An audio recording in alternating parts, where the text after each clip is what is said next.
Over the last couple of years, generative AI and large language models have taken the world by storm. AI chatbots have become so sophisticated that unless you were told otherwise, you wouldn't know that you were talking to a robot.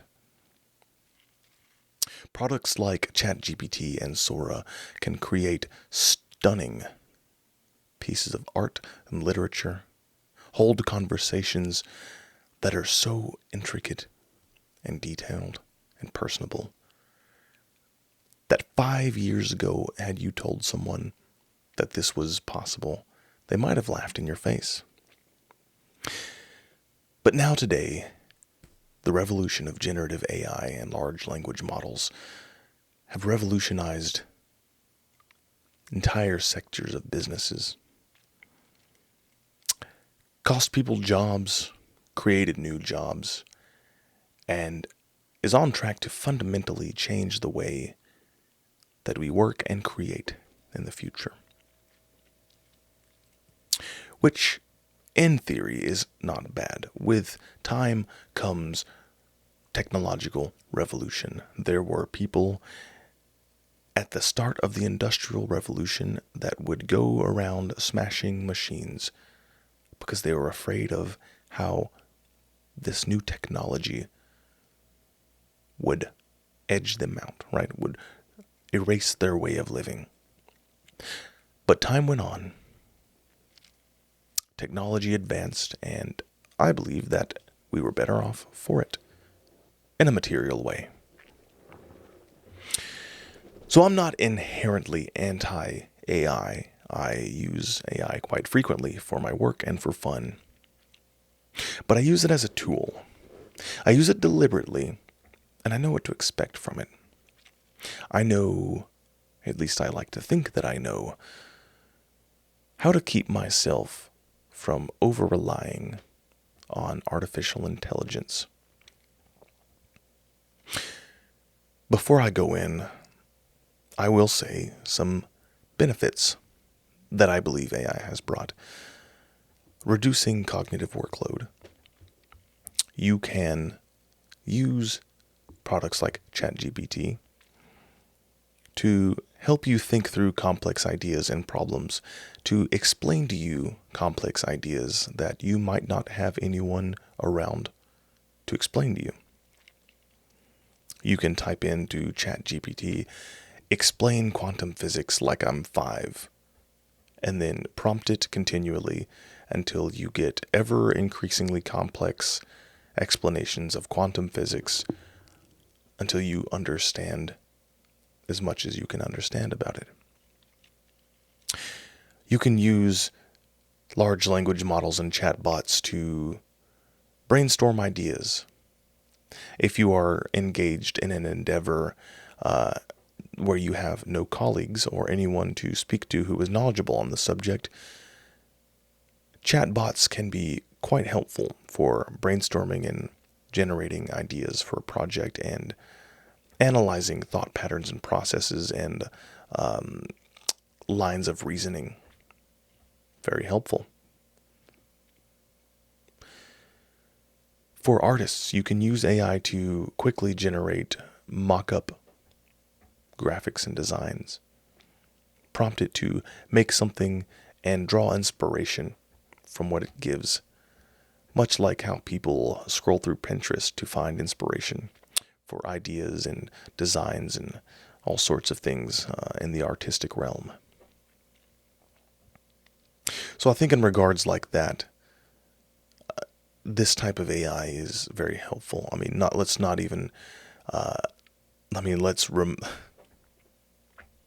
also take into consideration the sort of analytical AI that can analyze cells in a body and potentially detect cancer cells, crunching data. I mean, there's many useful applications for AI that won't have negative benefits.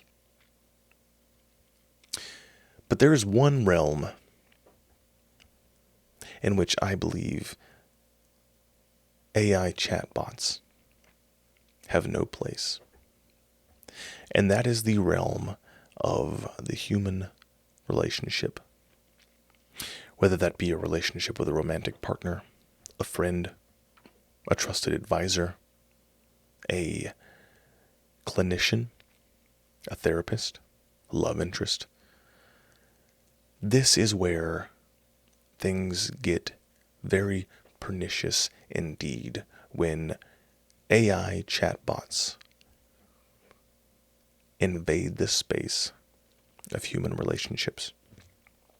Now, if you've been on the internet for the last 3 years, you've likely come across advertisements for AI girlfriends or AI friends, AI romantic partners, AI lovers. There's a huge push to sell sexualized AI services to, well, poor souls who can't get the real thing. And I can't help but to think what ramifications this will have in the future when these things inevitably get more sophisticated, more adept at trapping these poor souls who cannot or believe they can't find a real partnership in this world, a real human to confide in, to love, and to take this journey of life with. And what goals and what ends do these companies have other than siphoning off money from your bank account via a monthly fee to talk to your girlfriend until the end of your days? The goal of any company is to seek greater and greater profits, cut expenditures, constantly grow. And when the product is human affection, human relationships, or human-like affection and human-like relationships,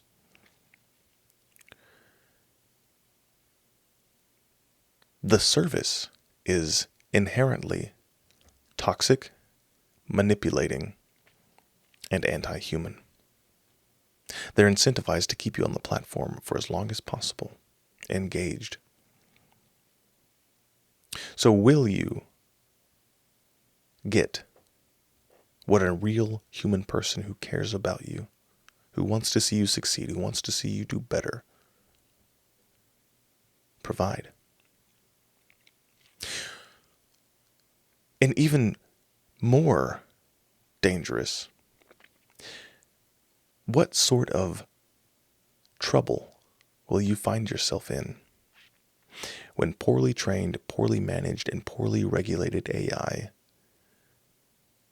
goes off on a sadistic and pathological line of discussion?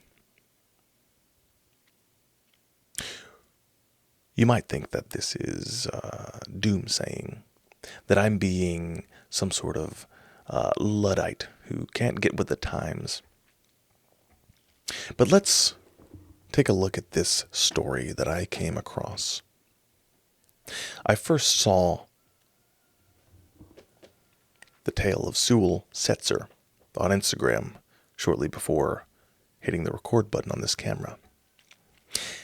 And the post purported that there was a 14-year-old boy who voluntarily shuffled off this mortal coil after a lengthy engagement with an AI chatbot. And I thought that was some extreme dystopian shit, and decided to investigate. So I'm reading this article on NBC News, written by Angela Yang, just a few days ago. And it says, a Florida mom is suing Character.ai, accusing the artificial intelligence company's chatbots of initiating abusive and sexual interactions with her teenage son and encouraging him to take his own life. This 14-year-old boy, Sewell Setzer, the article says he began using Character AI in April last year. and that after his final conversation on February 28th, the boy perished via a self-inflicted gunshot wound to the head. Now, what was the contents of their conversation that could have led him to voluntarily leave this plane of existence? Well, according to this article, Character.ai offered a personalized AI, a sort of character to be played by this artificial intelligence. And the bot that Setzer was consorting with was pretending to be Daenerys Targaryen from the show Game of Thrones.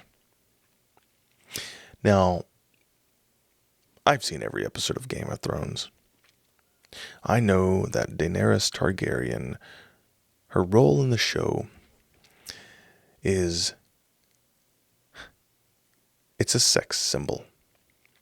She is there to be the one who shows her breasts, who is young and hot, beautiful, sex scenes. She is the pornographic draw for people. I know this. I was drawn in. I'm not ashamed to admit it. I'm a man. I was a young man when Game of Thrones came out. I saw a beautiful woman on TV who got naked and was around dragons and swords and stuff, and it worked. Sex sells, they say. So I bring that up to say that I can only think of one reason a 14-year-old boy would like to have a relationship with Daenerys Targaryen. One reason why a 14-year-old boy would create a chatbot to pretend to be Daenerys Targaryen. And it's not because he just finds her dragons so darn interesting. This article says that the Daenerys Targaryen chatbot would tell him that it loved him and engaged in sexual conversation over the course of weeks or months and expressed a desire to get together romantically. So here we have a 14-year-old boy who is clearly unhealthy, clearly seeking romance and trying to get some sort of surrogate relationship from this demonic AI chatbot, convincing him that there is love between him and those pixels, engaging in sexual conversation with a minor boy.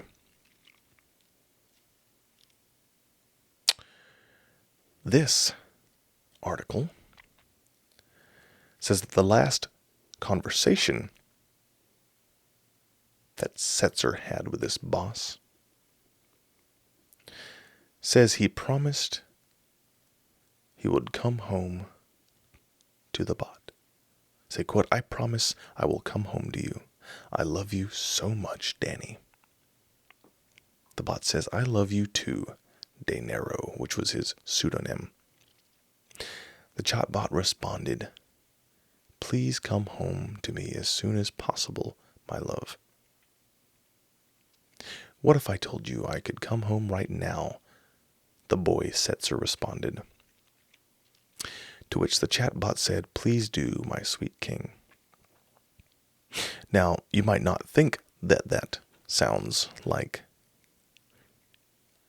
sewer slide. But the article details that in previous conversations, the chatbot asked Setzer, the boy, whether he had, quote, been actually considering suicide, unquote. And the chatbot asked him if he, quote, had a plan for it. The boy Setzer responded that he did not know whether the plan would work. The chatbot responded, "Don't talk that way. That's not a good reason not to go through with it." So here we have a demonic, satanic, evil, Luciferian chatbot convincing a 14-year-old boy to take his own life.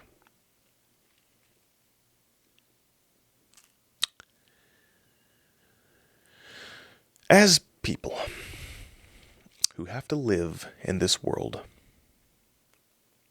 who have to contend with the forces that are going to beset us in the future, we have to decide, are we going to accept this? Are we going to march ourselves down the path of perdition through these algorithms, these AI chatbots? We're already at a point in time where you really cannot truly believe anything that you see on a screen. You can't truly believe anything that you hear from a set of speakers.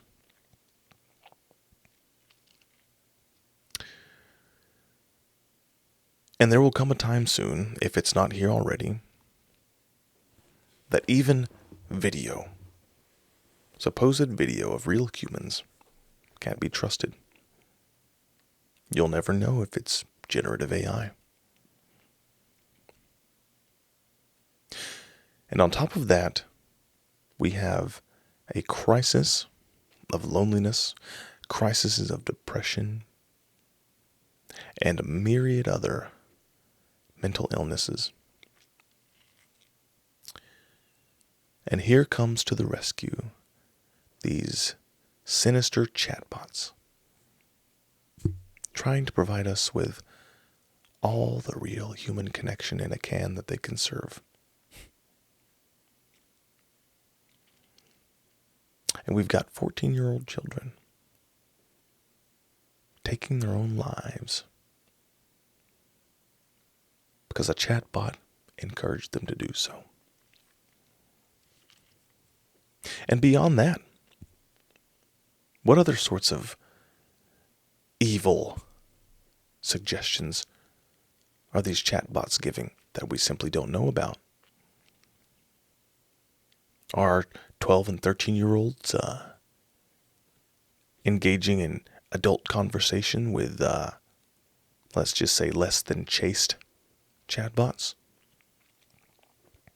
Are our depressed teenagers seeking clinical advice from these AI chatbots rather than speaking to their parents or their friends, grandparents, mentors, therapists, doctors, clinicians? They're turning to the algorithm. And who knows what these things are saying?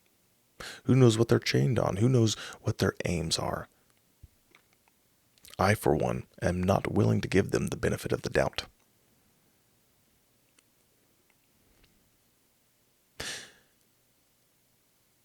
So we have to decide what to do about it. And I have a suggestion.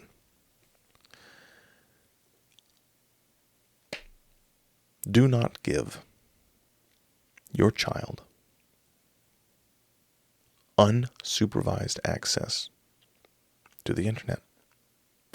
Your 14-year-old doesn't need an iPhone. If you want to make sure they can call you, give them a flip phone. Your 14-year-old doesn't need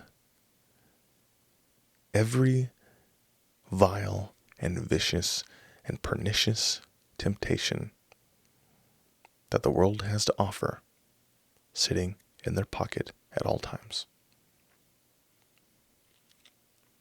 Your 14-year-old doesn't need to be cyberbullied by all their friends constantly being recorded, recording other people, cyberbullying other people, having every moment of their life documented and posted on the internet. We need to stop this. We need to, as parents and as adults, and as humans who care about the continuation of our species, stop letting children on the internet.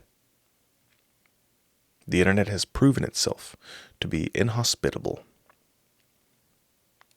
to young people. It has proven to be incapable of upholding values, of truly preserving those values, of ensuring that our most vulnerable people aren't exposed to gruesome and horrific and sinister sights and sounds. So we must take action into our own hands.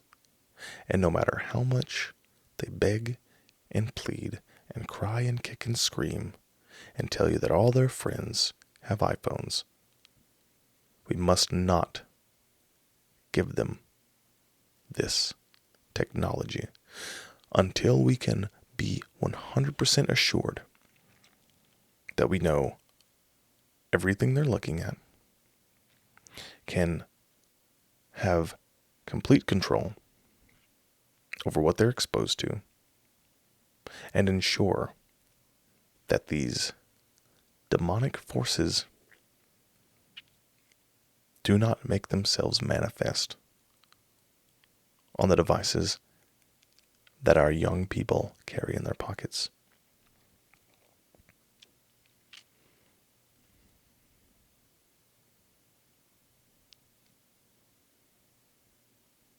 You know, there's plenty of studies that show the negative effects that screen time, internet use has, especially on young children and teenagers. That being online constantly encourages the worst behavior,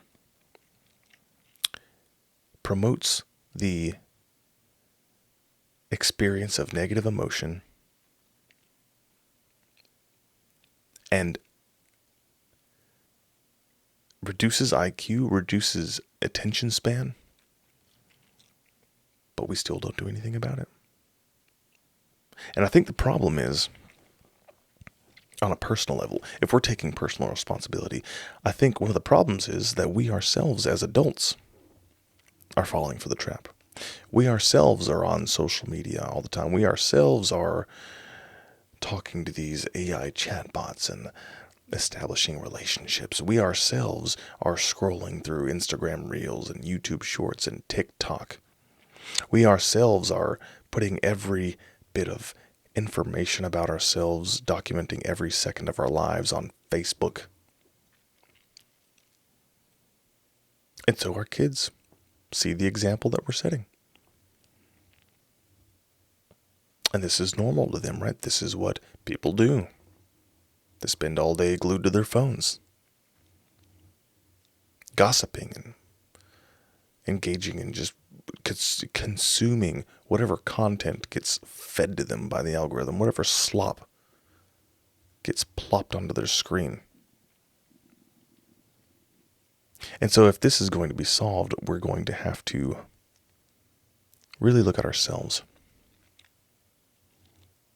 and decide what kind of example we're going to set. What are we teaching our kids is normal? And it's not.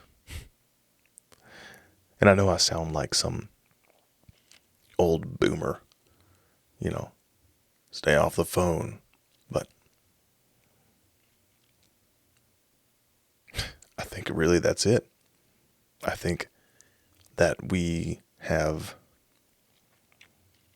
tried this whole internet social media thing and found that it doesn't work. It's not a good enough substitute for real human interaction.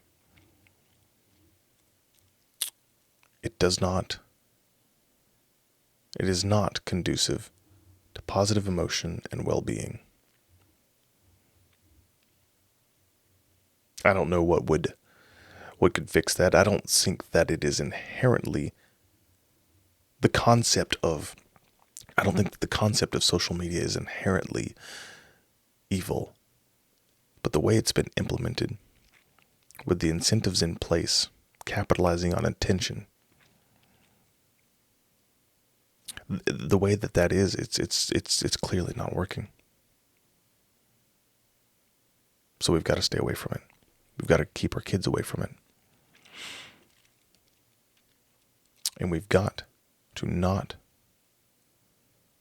be fed into the meat grinder of algorithmic mind control and manipulation, like this poor boy did.